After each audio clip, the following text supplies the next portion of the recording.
اس کو میں تنخواہ اور روٹی کپڑا بھی دیتا ہوں اور اس کے 2 بچوں کو اپنے خرچ پر اسکول پڑھا رہا ہوں۔ اس پر مجھ کو ذرا بھی شک نہیں ہے۔ آپ نے جب دوسری شادی کی تھی تو پہلی بیوی اور اس کے بھائیوں نے آپ کو کچھ کہا تھا؟ میں نے پوچھا۔ شور شرابہ کیا ہوگا، کوئی دھمکی دی ہوگی، انہوں نے دوسرے لوگوں کے ساتھ کچھ باتیں کی ہوں گی کہ ہم یہ کر دیں گے، وہ کر دیں گے۔ انہوں نے یہ سب کچھ کہا تھا، اس نے جواب دیا۔ دھمکیاں بھی دی تھیں اور لوگوں سے انہوں نے بہت دفعہ کہا تھا کہ وہ میری نئی بیوی کو اغوا کر کے غائب کر دیں گے۔ کیا ان دنوں آپ کا یا آپ کی نئی بیوی کا پہلی بیوی کے ساتھ لڑائی جھگڑا ہوا تھا؟ میں نے پوچھا۔ یا پہلی بیوی کے بھائیوں کے ساتھ کوئی گڑبڑ ہوئی ہے؟ پہلی بیوی کے ساتھ تو ہوتی ہی رہتی ہے، اس نے جواب دیا۔ 4-5 روز پہلے ذرا زیادہ ہو گئی تھی، اتنی زیادہ کہ میرا بڑا بیٹا بھی اپنی ماں کی حمایت میں میرے ساتھ بدتمیزی سے بولا تھا۔ میں نے اسے ڈانٹا تو اس نے کہا کہ میں نے آپ کو باپ سمجھنا چھوڑ دیا ہے، آپ زیادہ سے زیادہ یہی کریں گے نا کہ ہمیں خرچہ دینا بند کر دیں گے۔ کر دیں، میں کہیں نوکری کر لوں گا، میرے 2 ماموں ہیں، وہ ہماری مدد کریں گے۔ اس نے یہ بھی کہا کہ ہم یہ مکان نہیں چھوڑیں گے، جائیداد میں سے بھی ہم اپنا پورا حصہ لیں گے۔ دوسرے دن اس کے دونوں ماموں میرے پاس آئے۔ میرے بیٹے یا اس کی ماں نے انہیں گزشتہ دن والا لڑائی جھگڑا سنایا ہوگا۔ انہوں نے مجھ کو تو بات ہی نہیں کرنے دی، دھمکیاں دیں اور چلے گئے۔ کیا دھمکیاں دے کر چلے گئے تھے؟ ایک تو قتل کی دھمکی تھی، اس نے جواب دیا۔ انہوں نے کہا کہ اپنی دلہن کی لاش کو ڈھونڈتے تمہاری عمر گزر جائے گی، پھر بھی ہماری بہن کو تنگ کرو گے تو تم کو بھی لاپتہ کر دیا جائے گا۔ انہوں نے یہ بھی کہا کہ دولت کے گھمنڈ میں نہ رہنا۔ آپ نے بھی تو کچھ کہا ہوگا؟ ہاں صاحب، ٹھیکیدار نے جواب دیا۔ میں یہ بکواس خاموشی سے تو نہیں سن سکتا تھا۔ میں نے ان کو کہا تھا کہ اپنے آپ کو اتنا بدمعاش اور دلیر سمجھتے ہو تو میری دوسری بیوی کے گھر کی گلی میں سے گزر کر دیکھنا۔ ٹھیکیدار نے اس کے علاوہ اور بات چیت جو ان دونوں کے ساتھ ہوئی تھی پوری سنائی تو میں نے دونوں بھائیوں کو مشتبہ بنا لیا۔ ان کے ساتھ ٹھیکیدار کے بیٹے کو بھی مشتبہ سمجھ لیا۔ ٹھیکیدار کو میں نے کمرے سے باہر کیا اور نوکر کو بلایا۔ میرے پہلے سوال کے جواب میں اس نے بتایا کہ شبانہ صبح بہت جلدی سورج نکلنے سے پہلے جاگ اٹھتی تھی اور نوکر اس کو کمرے میں ناشتہ دیا کرتا تھا۔ اس صبح اس نے دیکھا کہ دیر ہو گئی ہے اور شبانہ ابھی باہر نہیں نکلی تو نوکر کو اس کے کمرے کے دروازے کا ایک کواڑ کھلا ہوا دکھائی دیا۔ نوکر نے بیان دیا کہ وہ کمرے میں گیا تو شبانہ وہاں نہیں تھی۔ باہر کا دروازہ دیکھا تو وہ بھی کھلا ہوا تھا، یہ نوکر نے نہیں کھولا تھا۔ میرے پوچھنے پر اس نے بتایا کہ رات کو اس نے روزمرہ کی طرح دروازہ اندر سے چٹکنی چڑھا کر بند کیا تھا۔ اس نے کہا یہ اس کی روزمرہ کی عادت تھی اور جس رات ٹھیکیدار گھر نہیں ہوتا تھا اس رات تو وہ اور بھی زیادہ احتیاط کرتا تھا۔ شیخ صاحب اور بیوی آپس میں کس طرح رہتے تھے؟ میں نے پوچھا۔ میرا مطلب ہے کہ خوش رہتے تھے یا ان میں ناچاکی رہتی تھی؟ ٹھیک ٹھاک رہتے تھے، اس نے جواب دیا۔ بیوی کو تو میں ہمیشہ خوش ہی دیکھا کرتا تھا۔ تمہارے ساتھ بیوی باتیں کرتی ہوگی؟ ہاں جناب، اس نے جواب دیا۔ وہ ٹھیکیدار صاحب کی بہت تعریفیں کرتی تھی۔ اس شخص سے مجھ کو کوئی خاص بات معلوم نہیں ہو رہی تھی۔ تمہارا کیا خیال ہے، بیوی کس طرح گھر سے نکلی ہے؟ میں کیا کہہ سکتا ہوں صاحب، اس نے جواب دیا۔ ظاہر تو یہ ہوتا ہے کہ وہ خود گئی ہے۔ میں کہتا ہوں اس کو زبردستی لے جایا گیا ہے، میں نے کہا، اور لے جانے والوں کو تمہاری مدد حاصل تھی۔ اس نے ہاتھ جوڑ کر انکار کیا اور کانپنے لگا۔ اس نے یہ بھی کہا کہ وہ شیخ صاحب جیسے ہمدرد اور نیک مالک کو دھوکہ دینے کا تو خیال بھی دماغ میں نہیں لا سکتا۔ کیا بیوی اندر سے دروازہ بند کر لیتی تھی؟ ہاں جناب، اس نے جواب دیا۔ وہ اندر ہوتی تھیں تو میں ان کو ضرور کہتا تھا کہ بیوی جی اندر والے کمرے کی چٹکنی چڑھا لینا۔ اس کمرے کی ایک کھڑکی برآمدے کی طرف بھی کھلتی تھی، اس کے آگے بڑا خوبصورت پردہ پڑا ہوا تھا۔ میں نے اٹھ کر پردہ ہٹایا، کھڑکی کھلی ہوئی تھی، لگتا تھا کہ یہ پہلے سے ہی کھلی ہوئی تھی۔ میں نے اس کی دہلیز کو دیکھا، ایک جگہ ایسے شک ہوا جیسے جوتی کا نشان ہو۔ یہ کھڑکی رات کو کھلی ہوتی تھی؟ میں نے نوکر سے پوچھا۔ نہیں جناب، اس نے جواب دیا، یہ رات کو بند رہتی ہے۔ یہ کس نے کھولی ہے؟ میں نے جناب، اس نے جواب دیا۔ کیا تم یہ روزانہ کھول دیتے ہو؟ ہاں جناب، اس نے جواب دیا، روزانہ کھول دیتا ہوں۔ ایک بات اپنے دماغ میں بٹھا لو، میں نے اس کو کہا، اگر بعد میں مجھ کو پتہ لگا کہ تم نے کوئی بات جھوٹ بتائی ہے تو پھر سوچ لینا کہ تمہاری کوئی خیر نہیں۔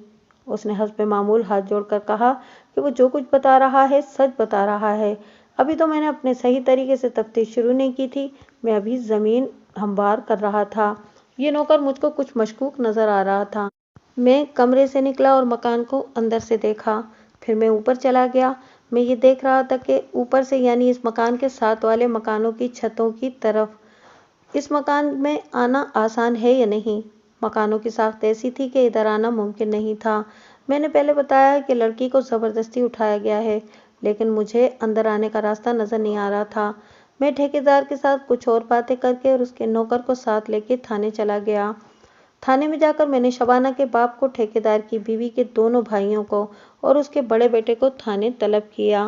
سب سے پہلے شبانہ کا باپ آیا اور میں نے اس سے پوچھ گچھ شروع کر دی۔ کیا آپ کو معلوم ہے کہ آپ کی بیٹی کہاں ہے؟ میں نے پوچھا۔ مجھ کو کچھ معلوم نہیں جناب، اس نے جواب دیا۔ روپے پیسے کے لالچ میں آپ نے اپنی جوان بیٹی اپنی عمر کے آدمی کے ساتھ بیاہ دی تھی؟ میں نے کہا۔ اب اس کا نتیجہ دیکھ لو۔ میں آپ کو یہ کہنا نہیں چاہتا کہ ایک جوان لڑکی پر ظلم کیا گیا ہے۔ اب مسئلہ یہ ہے کہ آپ کی بیٹی کو تلاش کیا جائے۔ کیا آپ کی بیٹی ٹھیکیدار کے ساتھ خوش تھی؟ نہیں، اس نے جواب دیا۔ وہ اداس رہتی تھی اور اکثر روتی بھی تھی۔ کیا وہ کسی اور کے ساتھ یعنی اپنی پسند کی شادی کرنا چاہتی تھی؟ شاید نہیں، اس نے ذرا جھجک کر جواب دیا۔ میں نے وہ فوٹو جو شبانہ کے پرس سے برآمد ہوا تھا اس کے آگے رکھ دیا اور پوچھا کہ یہ کون ہے؟ اس نے فوٹو دیکھا تو میں نے نوٹ کیا کہ اس کے چہرے کی حالت بدل گئی تھی اور اس کا وہ ہاتھ کانپ رہا تھا جس میں اس نے فوٹو پکڑا ہوا تھا۔ یہ ہمارے محلے کا لڑکا ہے، اس نے کہا۔ ہمارے گھر سے ایک گھر چھوڑ کر اس کا گھر ہے۔ میرے پوچھنے پر اس نے بتایا کہ یہ لڑکا BA پاس کر کے ایک سرکاری دفتر میں اسٹینوگرافر لگا ہوا ہے اور اس کا باپ ایڈوکیٹ ہے۔ شبانہ کے باپ نے بتایا کہ یہ بڑا شریف اور معزز خاندان ہے اور خوشحال بھی ہے۔ شبانہ پردہ کرتی تھی اور برقعے میں باہر نکلا کرتی تھی، لیکن اس گھرانے کے ساتھ پردہ نہیں تھا۔ ایڈوکیٹ کے اس لڑکے کا اصل نام تو کچھ اور تھا، لیکن میں اس کو عظیم کہوں گا۔ عظیم شبانہ کے گھر آتا جاتا تھا اور شبانہ اس کے گھر جاتی رہتی تھی۔ اس طرح ان کی آپس میں اتنی بے تکلفی پیدا ہو گئی جسے محبت کہتے ہیں۔ میں نے شبانہ کے باپ سے پوچھا کہ عظیم کے واسطے اس کے والدین نے شبانہ کا رشتہ کبھی مانگا تھا؟ جی ہاں، اس نے جواب دیا۔ میں تو چاہتا تھا کہ اس سے بہتر اور کوئی گھرانہ نہیں ملے گا اور شبانہ کا رشتہ عظیم کو دے دیا جائے، لیکن میری بیوی نہیں مانتی تھی۔ کیوں؟ میں نے پوچھا۔ لڑکا اچھا نہیں یا اس کے گھر والوں میں کوئی خرابی ہے؟ نہیں صاحب، اس نے اکتاہٹ سے جواب دیا۔ لڑکا شریف ہے، اس کی طبیعت کو میں جانتا ہوں، خوش رہتا ہے اور دوسروں کو خوش رکھتا ہے۔ میں نے محلے میں اس کے خلاف کبھی کوئی شکایت نہیں سنی اور میں نے آپ کو بتایا ہی ہے کہ یہ بڑا شریف اور عزت دار گھرانہ ہے۔ پھر آپ کی بیوی نے آپ کی بات کیوں نہیں مانی؟ سچی بات بتاؤں صاحب، اس نے کہا، میری بیوی لالچی عورت ہے۔ میں تو اسی کو دولت سمجھتا ہوں کہ حلال کی باعزت روٹی مل جائے اور کسی کے آگے ہاتھ نہ پھیلانا پڑے، مگر میری بیوی کے خیالات مجھ سے الٹ ہیں۔ یہ ٹھیکیدار جو میری عمر کا ہوتے ہوئے میرا داماد بنا ہے، میرے ملنے جلنے والوں میں سے ہے۔ اس نے میری بیٹی کو دیکھا کہ بڑی ہو گئی ہے تو میری بیوی کا منہ بھرنا شروع کر دیا۔ اس نے میری بیوی کو بڑے بڑے مہنگے تحفے دیے اور مجھے شبہ ہے کہ وہ میری بیوی کو کیش بھی دیتا رہا ہے۔ آخر اس نے میری بیٹی کا رشتہ مانگا۔ میں نے تو انکار کر دیا، لیکن میری بیوی نے ایسا ادھم مچایا کہ میں مجبور ہو گیا اور اس طرح میری بیٹی کی قسمت پر کالی مہر لگ گئی ہے۔ مجھ کو اس سے دلچسپی نہیں تھی کہ شبانہ کا بیاہ ٹھیکیدار کے ساتھ باپ نے کرایا تھا یا ماں نے۔ میں تو صرف یہ معلوم کرنا چاہتا تھا کہ شبانہ ٹھیکیدار کے ساتھ خوش تھی یا نہیں، اور اگر وہ خوش نہیں تھی تو اس کا رویہ کیسا تھا۔ پھر میں نے دوسری بات یہ معلوم کرنی تھی کہ عظیم کیسا آدمی تھا اور کیا عظیم شبانہ کو اپنے ساتھ بھگا کر لے جانے کی ہمت رکھتا تھا یا نہیں۔ اس کو میں نے تھانے میں بھی طلب کیا۔ میں شبانہ کے باپ کو اپنے دفتر میں بیٹھا چھوڑ کر باہر نکلا اور ایک ASI کو بلایا۔ اس کو عظیم کے گھر کا اور دفتر کا پتہ دیا اور کہا کہ معلوم کرو کہ یہ کیسا آدمی ہے۔ یہ بھی معلوم کرنے کے واسطے کہا کہ گزشتہ رات وہ کہاں تھا۔ اس کے علاوہ میں نے ASI کو ساری بیک گراؤنڈ اور واردات بتائی۔ یہی اس کا کام تھا جس کی اس کو ٹریننگ بھی حاصل تھی اور تجربہ بھی۔ شبانہ کا باپ کہتا تھا کہ اس کو عظیم پر ذرا جتنا بھی شک نہیں کہ اس نے شبانہ کو اغوا کیا یا کرایا ہوگا۔ یہ تو میں بھی سوچتا تھا کہ شبانہ کی شادی کو 1 سال ہو گیا تھا۔ اگر عظیم نے اس کو اغوا ہی کرانا تھا تو اس نے 1 سال انتظار کیوں کیا؟ یا پھر یہ خیال بھی آتا تھا کہ شبانہ اس قدر تنگ آ چکی ہوگی کہ اس نے عظیم کو مجبور کر دیا ہوگا کہ وہ اس کو اس جہنم سے نکالے۔ بہرحال یہی تو میں نے معلوم کرنا تھا کہ لڑکی کہاں غائب ہو گئی ہے۔ ٹھیکیدار کی پہلی بیوی کے دونوں بھائی آئے ہوئے تھے۔ میں دونوں بھائیوں کی الگ الگ تفتیش نہیں بتاؤں گا۔ ان سے میں نے ایک ہی طرح کے سوال پوچھے تھے اور ان کے جواب بھی ایک ہی جیسے تھے۔ دونوں نے کہا کہ انہوں نے ٹھیکیدار کی دوسری بیوی کو غائب کرنا ہوتا تو پہلے ہی کر دیتے۔ دونوں نے تسلیم کیا کہ کچھ دن پہلے ٹھیکیدار کے ساتھ ان کی تکرار ہوئی تھی